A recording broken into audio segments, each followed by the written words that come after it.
তোমরা সবাই কেমন আছো? আশা করি খুব ভালো আছো। দেখো, একটা শাক নিয়ে চলে এসেছি।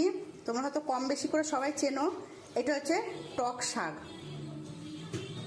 এটা গ্রামগঞ্জের দিকে খুব পাওয়া যায়।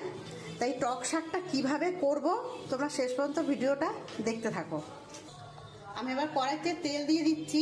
এই শাকটা করতে গেলে কোনো কিছুই লাগে না, শুধু সর্ষে ফোড়ন দিয়ে আর কাঁচা লঙ্কা। সর্ষে ফোড়ন দিচ্ছি আর দুটো শুকনো লঙ্কা। সর্ষেটা হয়ে গেছে, এবার আমি টক পাতাটা দিয়ে দেবো।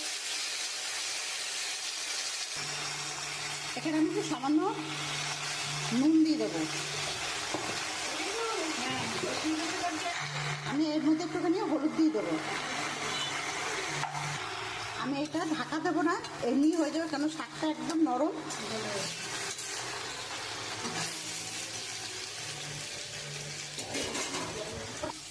আমার টক শাকটা হয়ে এসছে, এবার আমি নামিয়ে দেবো।